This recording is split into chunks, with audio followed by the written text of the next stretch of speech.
This is Zettelcast, brought to you by readers, writers, thinkers, and teachers from LiLLiPub, along with our partners in thought, our Zettelkastens. In this show, we share discoveries that our Zettelkastens have shown us. There you go. And compare notes on how we're using this marvelous invention in our creative work. Thank you for joining us. All right, Book. Let's do it again. All right. Episode 52, The Year of Living Nerdily. Welcome to episode 2 of the Zettelcast. This is our year anniversary-ish. You know, it's a year ago, we fired up our very first episode, and I would say that by episode 3 we really found our stride. When I send out links to my friends, it's like, check us out. It's not that there's anything wrong with episodes 1 and 2, but episode 3 you can really get a sense of West, where Mel hosted and said, why don't we introduce ourselves? Who knew? That's a good idea. And we introduced our plus ones. And I think, you know, for those, we have some hardy subscribers who we can pretty much count on to watch every episode. And many of them will comment on YouTube itself, but they also share a lot of their comments over in LiLLiPub, which is our home base. So I'd love to have more subscribers. And for those of you who just kind of watch it as it shows up in your feed anyway, if you haven't subscribed, please do subscribe, because that will cause it to show up in somebody else's feed, and maybe they'll get into it too. So when we started this show, I would say that my inspiration for it is a couple of other podcasts that I have watched over the years that are ostensibly about topic X, and I might not even care that much about topic X, but I just like hanging out with those people because they like hanging out with each other. And it's just sort of, you know, it's like being in a pub with people who just like being around each other. And it was a very natural thing as we got to know each other on LiLLiPub to say, well, why not us? And why don't we talk about the Zettelkasten? And who cares if the Zettelkasten is the nichest niche topic in the world? It's really about what are we interested in? And how do we take what we're interested in and turn it into something valuable for other people? And I feel like we've definitely done that for each other. And if the comments from our audience are any indication, we've done that for a few other people as well. So, you know, we done good. And let's keep it going. I will, you know, one of the things that we always say as we join the Zoom call before we start actually recording is how we look forward to Mondays. It's a highlight of the week, and it's I don't know. I am not a gainfully employed person anymore, and so Mondays don't have the same connotation that they used to, but I still really love this aspect of Mondays. So we're going to have some activities, but with all of that as a kind of like quasi intro, what are some thoughts that you all have about being on this podcast and what it has allowed you to do and inspired you to do? Yeah, I've got one little page Oh, written nice. about that, and goes like this. In the last 52 weeks, as a direct result of being an active member of LiLLiPub and this writing cooperative specifically, I've gone from an unexamined, occasional poet to a writerly architect with terms I can call upon to properly label techniques I may or may not use in a given piece of writing. My journey has taken me into 6-word stories, which I'd never heard of really before, except that one by Hemingway. And it was only in passing, but not in terms of examining it and feeling it. I felt it because it was very tight, very tightly written, six words, but not in terms of technique. And so that was an experience that's a direct result of my being involved here, to flushing out multi-millennia old asexual maternal beings to examination of otherness, loneliness, and different levels of astonishment. From no direction to purposeful direction. From neglected, sometimey hobby to planned pieces. From essays to 100-word drabbles and beyond. Stories steered by deliberate character trait selection and interaction. Plus, I learned vibrant less levels of organizing the craziness that's my thought process. More and more, Azad, my Zettelkasten, my little box, lives and speaks to me and keeps my stuff safe for future Deb to see and use. On top of that, the characters born out of this process go a long way toward filling my physical space at home. They're companions in significant ways that allow me to examine different aspects of my real life without the temptation to lie to myself, or in some other way hide from whatever truth is under scrutiny. I can't wait to see what unfolds in the next 52 weeks. Long live LiLLiPub. Yeah. Yeah. Beauty. Yeah.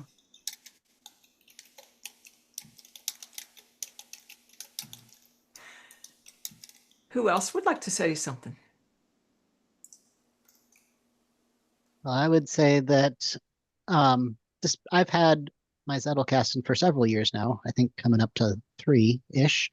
And in the last year, as a result of working with all of you and the prompts for the different shows, it has really catalyzed my use of my box.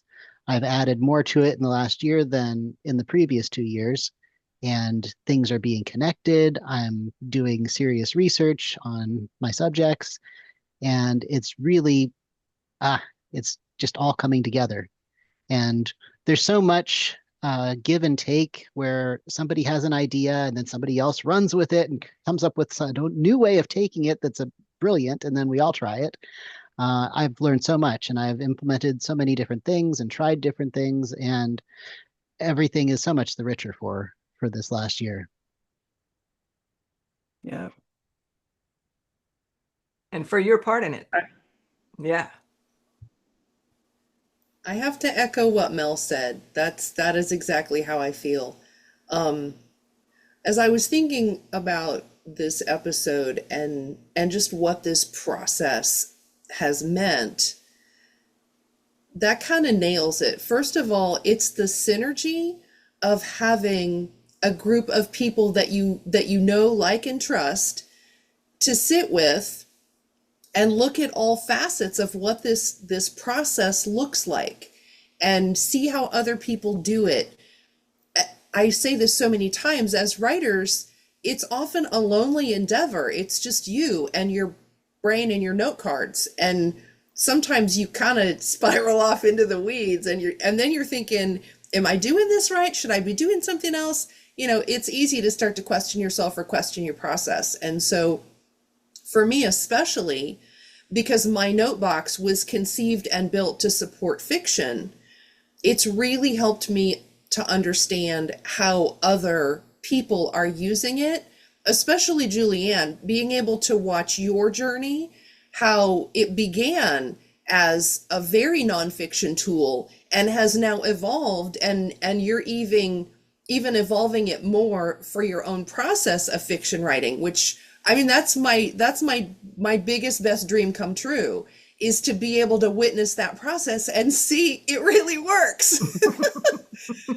So, it's been fun both as a participant and an observer, because I've just, my eyes have been opened to, there are so many applications and so many roads that you can go down depending on what your project is. It just always is so valuable to me to have a group of people that are doing different things and contradictory things, and it's a real asset. And if I were just an observer out there in YouTube land watching, I think it would be very valuable to just be able to sit with us and watch us pick our brains and pick up the things that are useful. Because at the end of the day, yes, we do it for fun.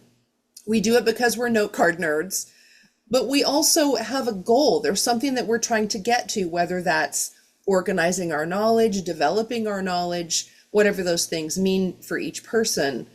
We've been privileged to see a piece of it on all of those fronts. And I just think that's really awesome. That's my favorite thing.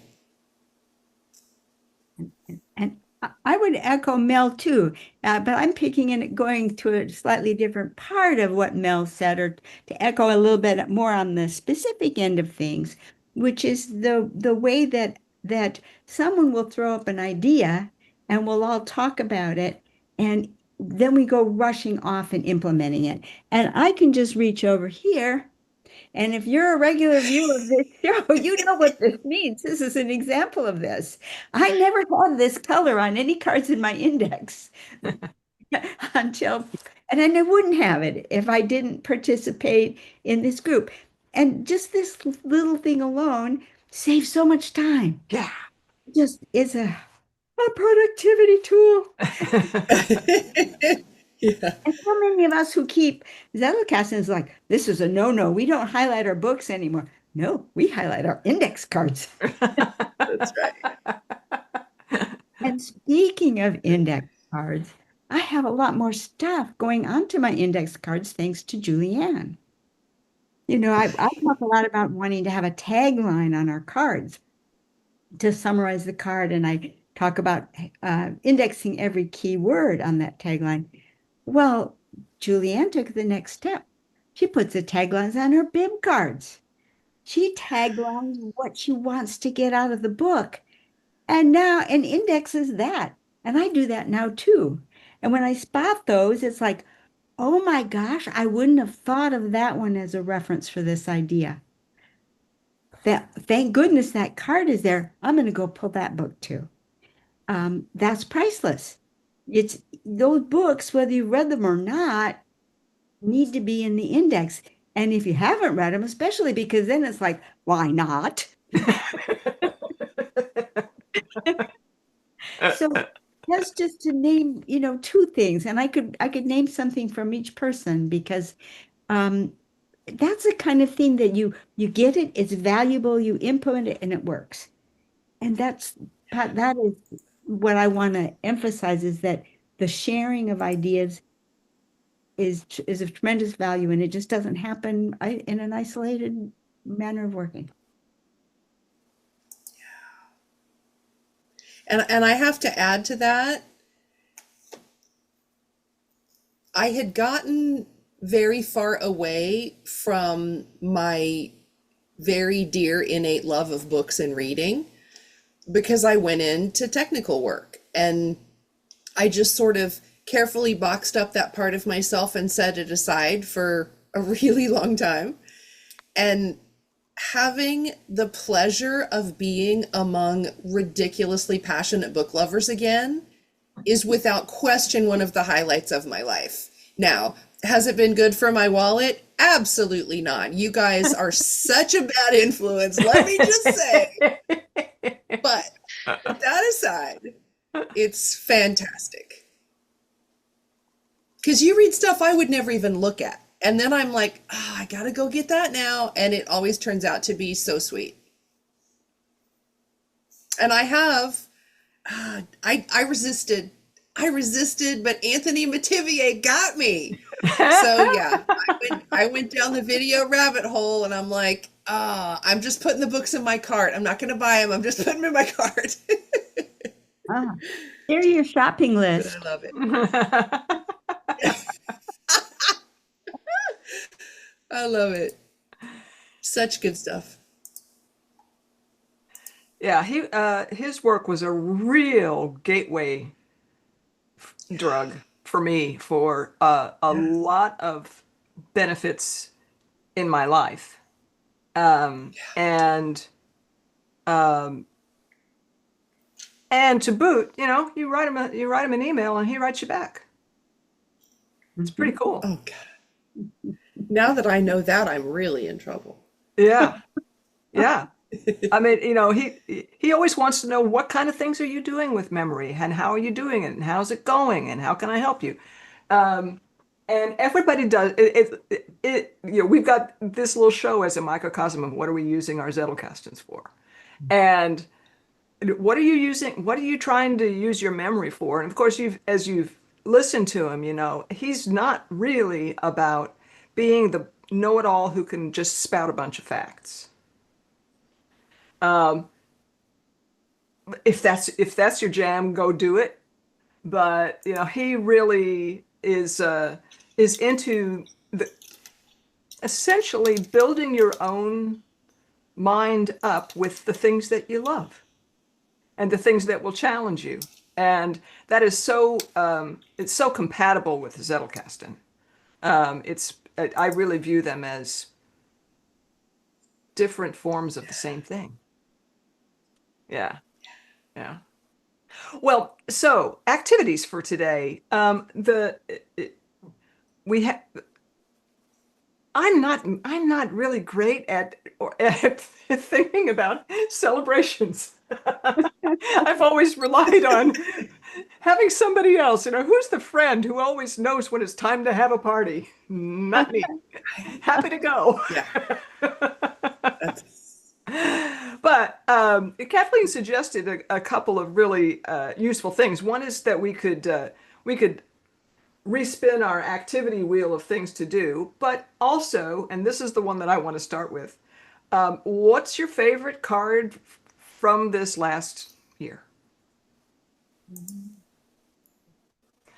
And so if you need to scramble a little bit to figure out what that is, I can start. Yes. So my favorite card, it has a I'm not gonna actually show it. It is a spoiler. It's a spoiler. So its tagline I am now seeing as what could be a Roanoke news headline at the end of Act 1. And that tagline is satellite skateboarder found nice try. Now, people probably know, if you've been paying attention to some stuff, you might have a sense of who that satellite skateboarder might be. My co-authors know what it means to, what does that mean, found nice try? The end of Act 1, everyone will know. But why is that my favorite? It's my favorite in part as a context because of a card that I made based on something that Kathleen said before the podcast began. And this has been a real watchword for me and Nadia Z. And that is tenuous links form a robust network. And so this card that says satellite skateboarder found nice try, I cannot tell you how little I knew about what that meant when I wrote it down. Yeah. Who's the satellite skateboarder? I mean, I knew what it meant to finding nice try, but to have that sticking in there, and it just kept, Nadia kept pushing that in front of my eyeballs, and I knew it meant something. And the characters and the plot needed to catch up to the tagline. And so the tenuous link is forming a robust network, even in front of my eyes, and it's been really fun. I've had several of those things in the Roanoke project where it's like, this could be absolute nonsense, or I can make it mean something.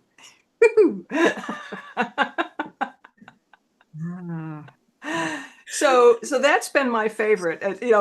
I would say over the past year, the favorite thing is that I've discovered writing fiction and what it can do for somebody who never did it, never even thought of doing it, and it's just a great playground for ideas. And it's so much fun, and it's so much fun to be doing it with other people. So that's my favorite card of the last 52 weeks.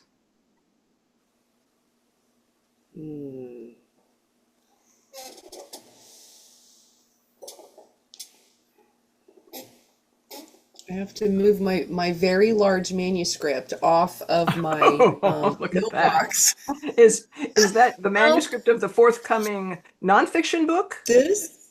This is the Zettelkasten for fiction writers. I had to go through and tab mark every place where I suggest a note card, which, by the way, if you create them all, minimum, you'll come out with 156. But I had to know that number for typesetting. So I went through and tabbed all of them. And I'm thinking to myself, couldn't I have been a little short-winded instead? But I had to move it off of my box so I could dig around for my card. I know which one it is. I just hope I can find it. Okay. Well, I don't mind going. I have mine. All right. Okay. Okay. So mine is an example. It's a card from this past year. It dates to February the 18th. And the tagline of the card is, what is our in order to? What is the goal? And it was a reminder to me to keep in mind the purpose of any particular action. And of course, in a way, I'm used to that with, like, before I buy a new book now, I put the purpose before I make the purchase of the book. So I know, why am I spending the money? But not just that, it's to know why I'm spending the limited time resources that are available. But what's really important isn't specifically that thought. It's that this is an example of probably one of the earliest occasions of beginning to use the directory card at the time of placing a card, instead of waiting until after the card has branches coming after it. And this has turned out to be such a powerful thing that now when I place a new card, I just automatically grab a colored card to go with it, because it's very likely that I'm going to find 3 or 4 cards with that very tangential type of link that you were talking about, Julianne. And if anything even so much as tickles my brain, it goes down. Why not? It takes so little time to write it down. And then right there, when you pull out the card and you read what comes after it, you have the ability to touch base with those ideas once again. That's mine. I want to ask you about that. I haven't quite done that yet. I've been making a lot of these directory cards, but I haven't developed that habit of, well, you create a new card, create a directory card with it. Have you had the experience where you don't have anything other than the new card to go onto the directory card? Oh, yes. That's why when I do it, I grab a blank directory card. So it's handy. If I don't find anything, nothing gets written on it. It doesn't have Oh, okay. to. So you don't create it and file it with it all the time. Well, only if there's something written on it. I see. Okay. So if So you there's don't have any directories of one. right. So if this card is only going to go in one place and there's just no other link, well, I'm not gonna bother putting anything else on this directory. Okay. Okay. But you're ready to do it. I'm ready. That just opens myself up to the idea of be on the lookout for these things. Yeah, I mean, it's certainly the fact that, I mean, what you used to do was you would turn the card over and in pencil, you would write all the candidates and then you would choose exactly one and everybody else. Well, maybe you would have a remote link from one of those. Yeah. But that added a lot of friction. And it also, by being so selective, it discarded some ideas that had tickled your mind enough for you to write them down. Yeah. Right. And if I go back to it in the future, all it is some numbers on the back of a card. It doesn't tell me anything.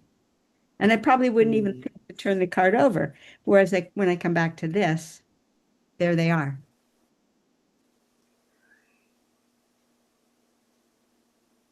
Awesome. Do you mix in the following cards on that directory card with the other links? Is it just all mixed up, or do you separate them in some way, or All mixed up.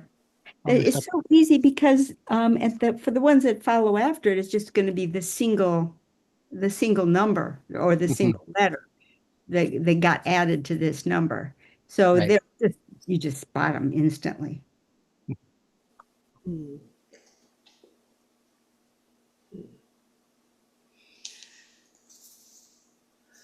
I found mine. I can go. Yeah. So this is from the end of April, and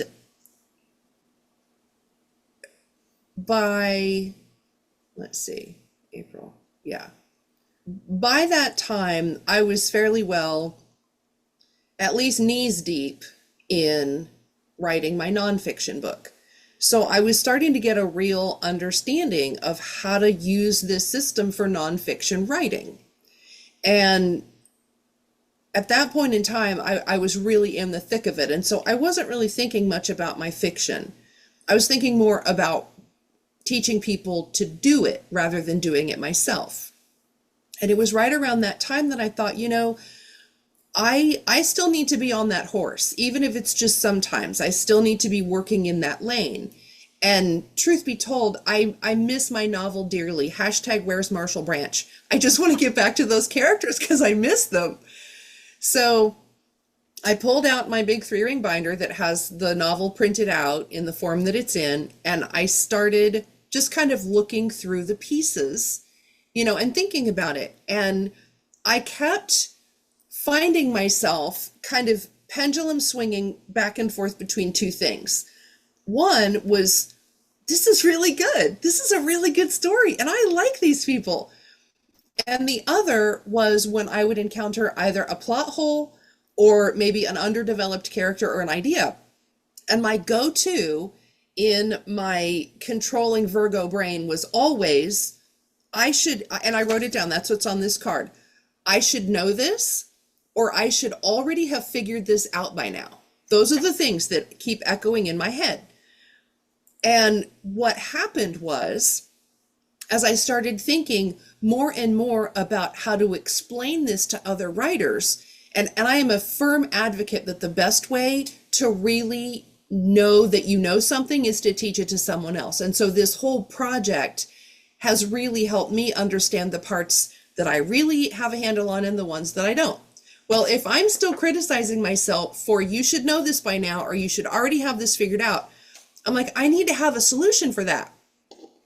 And that's where my favorite section came from. The experience collection. Because that's when I started really leaning into carrying my cards with me everywhere. and I don't go out a lot, but I always made sure that I had cards with me. And I was really hammering that experience collection. And the frame for it was, what things should I have already figured out? Well, it could be a sense of place for a scene. It could be a way that a character thinks about something or how they might react to something or whatever. I just really got diligent about developing out those little bits and snippets as I would observe things, in reality, as I would imagine things. I just really was strict with myself about recording those items. And lo and behold, what I found when I finally had time, literally just in the last few months, to kind of start thinking and doing some of that writing in that new traveler's journal that I got, is I found that when I would encounter one of those things, I would think, ooh, I think I have an idea for that. And it was in my experience collection. And all of a sudden, I had this very profound shift in my thinking, because before I was thinking about my story in terms of lack. What's missing? What don't I know? Where have I overlooked something? Where did I go wrong? And instead, I'm thinking in terms of plenty. I have plenty of stuff to pull ideas from now. And all of that worry and why don't you have this right yet? It's all gone, because I know in my cards somewhere, I've captured something that is going to help me bridge that gap or plug that hole. And so all of that brain space is now freed up, which for me was a real demonstration of why I turned to the Zettelkasten in the first place. Because I had 25 some years worth of story whizzing around my head. And pretty quickly, we've said this before, you get to the point where you can't hold all that in your head, and it has to go somewhere or you can't do the writing. And this process illustrated that for me beautifully and taught me that I really do have a handle on it, because it really does work the way that theoretically it should work. And that is, if you just let your note box become that partner and trust it and trust yourself to fill it with the things that you need, you don't have to worry about it, because it'll always be there for you. So it was a very cool experiment to see it come to fruition in real time and have it play out exactly the way that I thought it should. And now the writing, I don't want to say it's easy, because I never want to say that writing is easy, but it comes so much more freely now than when I was just trying to sit down and grunt it out. And I don't worry about it.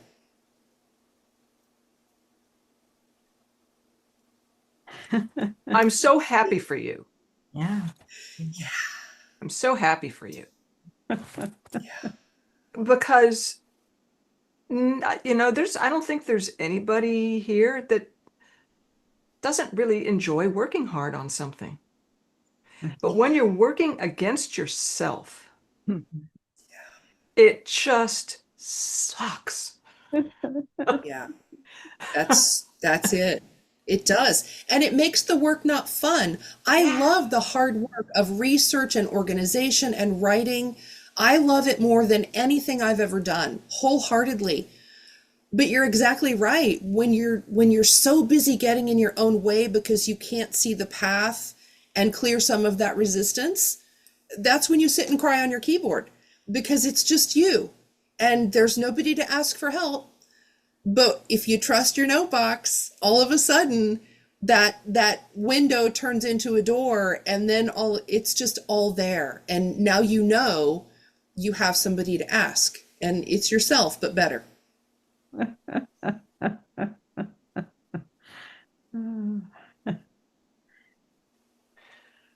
That's so beautiful. Okay, am I supposed to go next? Yeah, you are. You go. Well, okay, so I ran across this card just now. Okay. From you, Julianne. It just, there's no date on it. But it says, thinking about Julianne's tagline, quote, happiness hacking and positive psychology as game mechanic. Ooh. Now, I got that right. That's yours, right? Yep. Yep. That's a tagline from Jane McGonigal's book. From who? Jane McGonigal. And it's called Reality is Broken. Reality is broken. Okay, good. Because now I can put that on this card. Yep. Yes, okay. Book. That plus this other one that I found, the tripartite, TRIPARTITE, nature of man, spirit, soul, and body. Plus, all of these cards with pictures. That's also you, Julianne. Oh, yeah. Right. The card, the idea is because I could spend my all of my money on books, all of it. Just, I want that and that and that and that. Right. No good. Got to live off of something. Got to have something to eat, So, but the idea of, I think it was a combination between you and Kathleen. The idea of cutting out the pictures, putting them on a card as your intention file. Your intention file. This is a great thing because you don't miss the book. That is, you don't think about it and say, "Oh, I better get it before I forget it." No, you have a tickler that you can access anytime. So that's good. I mean, there's so many. I used to have notes written on this, that, and the other, and trying to find something was a miracle in the making. That's what that was all about. But now, not only can I find stuff, or at least get close to it very often, get close to it. I know how to label it in the first place so that it makes some sense to me when I find it. Yeah. This is a wonderful gift, and it's a direct result of being in this group. So that's my activity one. Yeah. Love it. Wow, thank you. That's a refinement. And I am going to adopt it. I was stuck. You said get it before you forget it, so you don't forget it. Well, I was at the spot. Okay, if you want to get it right now, you make out that bib card, you do the purpose, you cut out the picture, you print the thing, you do it. Okay, now you buy it. No, you do all that and then you put it somewhere so that file go ahead and index the tagline. You don't have to own it until you're ready to read it. Yeah. When it insists on being read. And it's Brand new light bulbs go on. ding, ding, ding. So now you are a living example of what Mel started us out with.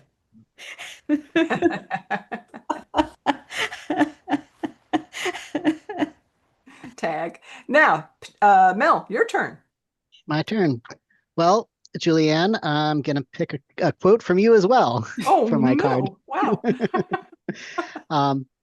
This is actually the card that started it all, because this was from just over a year ago when on a different call, you had said that science uses measurability, or you said science says if it can't be measured, it doesn't exist. It's important to have that rigor, but not to use it as a blindfold. And I know I wrote that down. I'm pretty sure Kathleen did. I don't remember who else. Several of us wrote the card down. And then later I posted, this is what I filed this card with. I posted the parent. And that was the beginning of, hey, this is cool. Let's keep doing that and put it on YouTube.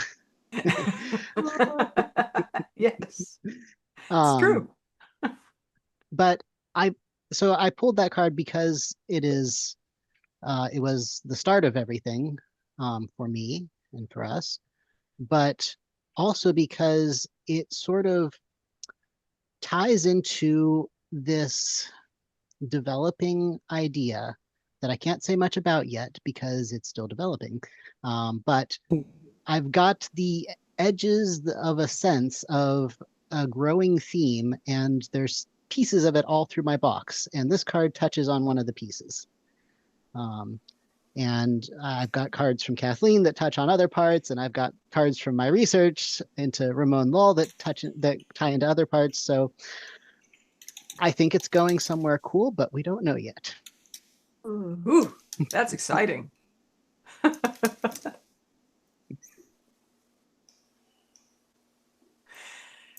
Very I've got exciting. a new category called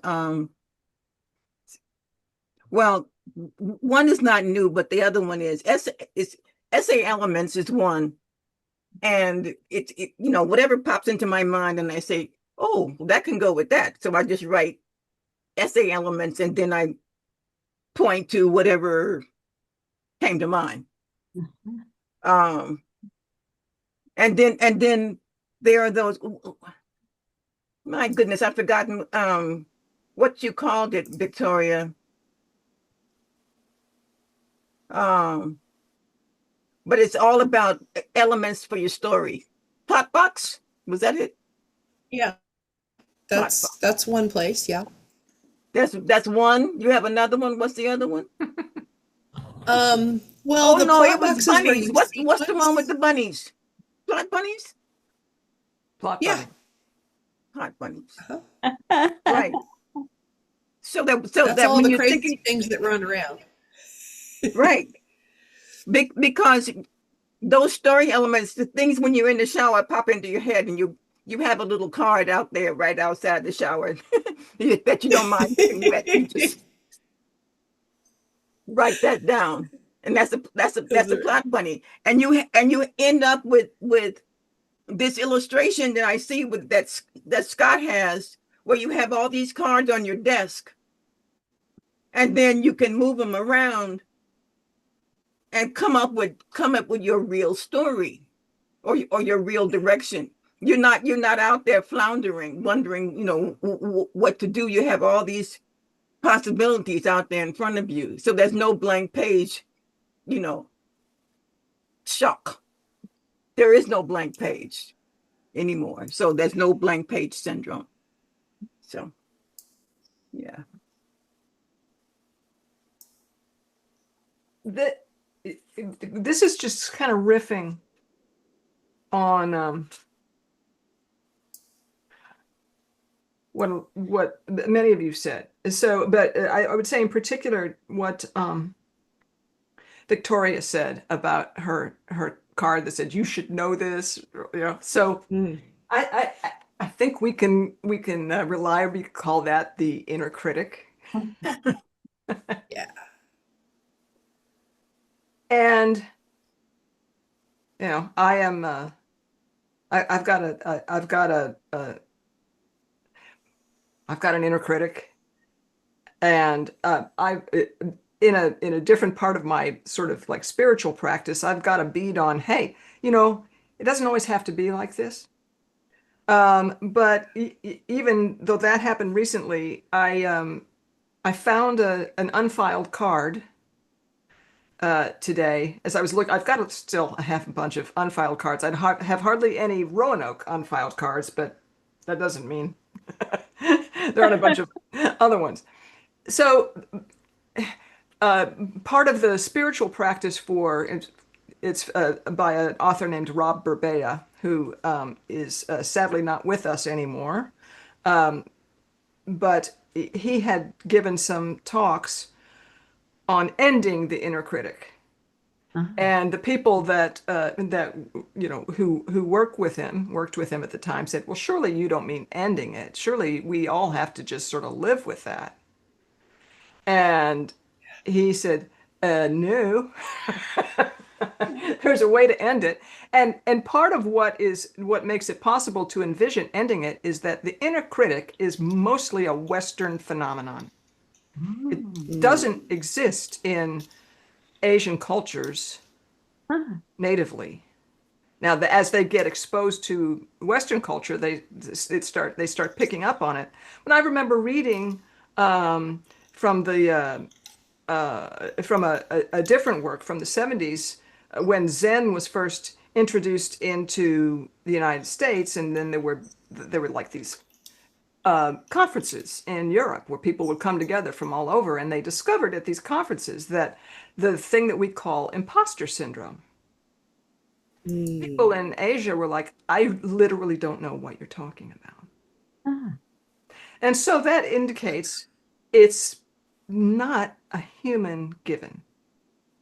And so Rob Berbea's work on this it involves a lot of different things, but one of them is essentially, why don't you treat your inner critic as a potential friend that just doesn't know how to interact with you other than by nagging.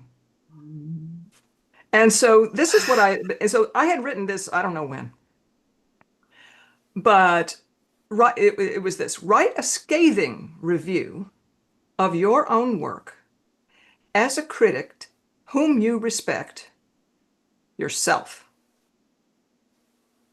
This is not a voicing from faceless others that when confronted mean nothing because you don't care what they think. This is the voice of your most respected critic who stands ready to love your work and holds you to a high standard to which you do aspire. And I think that's it's like, teach the inner critic how to do a better job. Wow. That is profound. Yeah. I mean, talk about a mind shift. Whew. That reminds me of a certain jug of cool water with ice cubes floating it and floating lemon slices. Isn't that another example of the same thing? Yeah. Yeah. You could have said it a different way. Yeah. Yeah. There's a book that Tom Cobb just recommended. He says he recommends it to all of his patients. Okay. But just this past Saturday, he mentioned it. And it's called Taming Your Gremlin. Taming Your Gremlin by Rick Carson. And it is about those inner voices.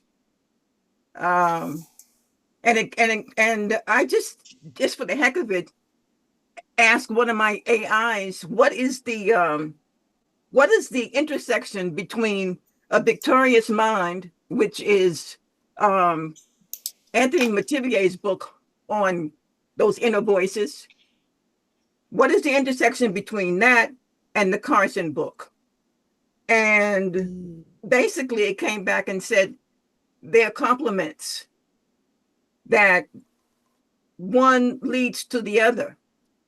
And I just wanted to throw that out there in this intersection, talking about these inner voices, because the whole idea, taming that guy, taming them, getting rid of them, frees up so much bandwidth. It's healing, absolutely healing. So Yeah. Wanted to throw that out there. Yeah.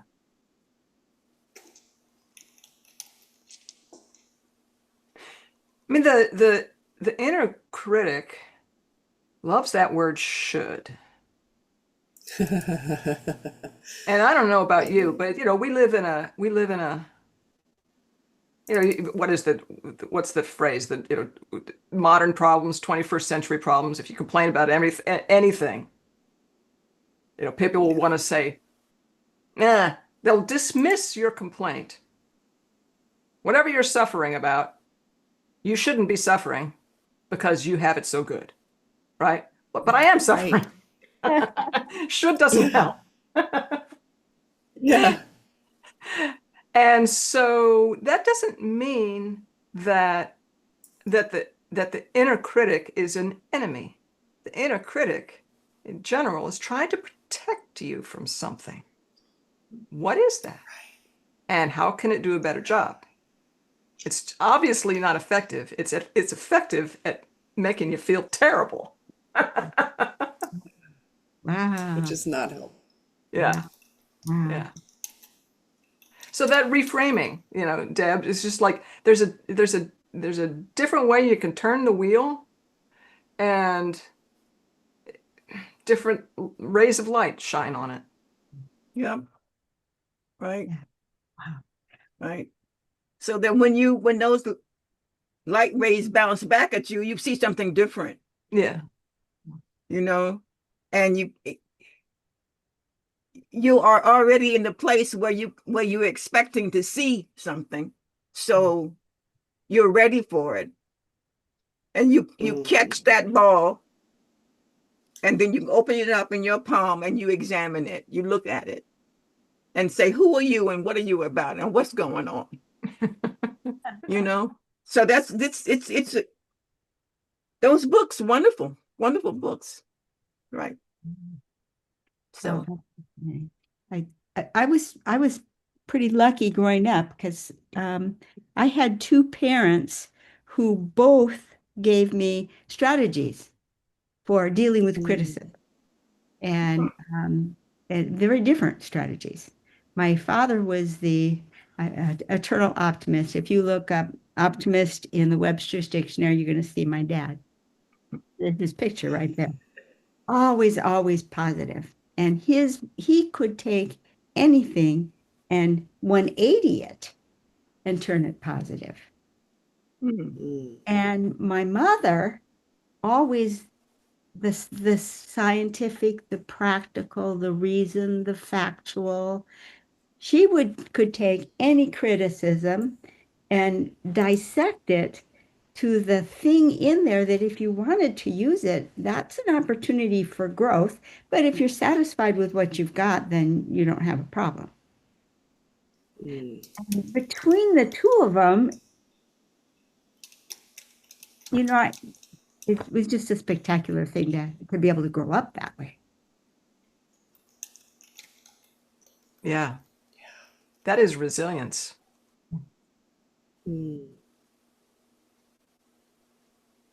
And my mother they both did it out of a response to a very unhealthy home life that they grew up in.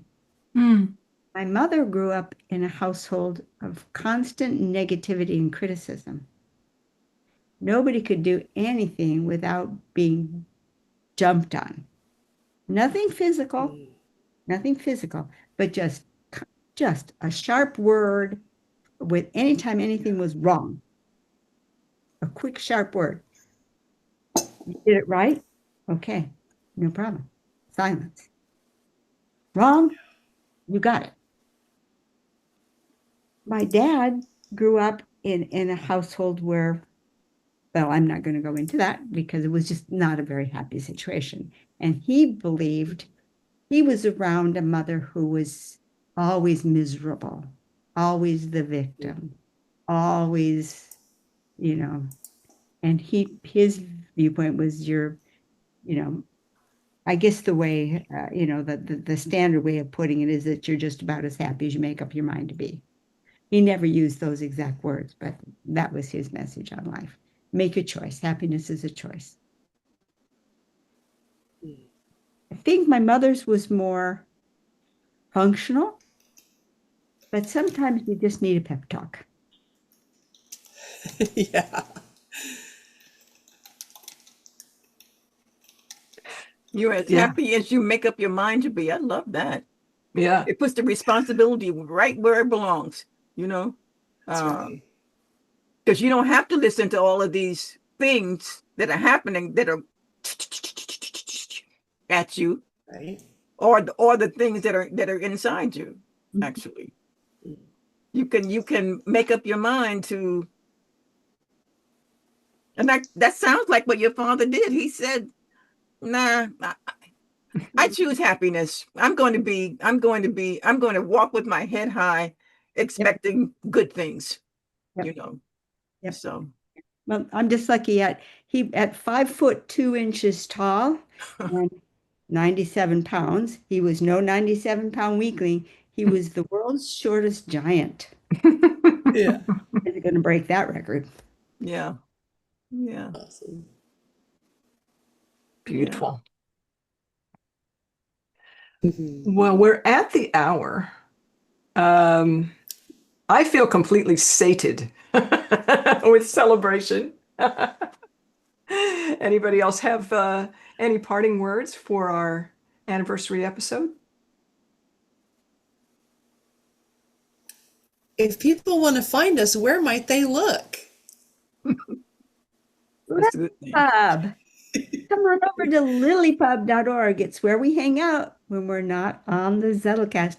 We have some wonderful things. You know, Victoria's talking about her book. It's coming out real soon. She teaches a fusion writing class that meets every Saturday on LiLLiPub.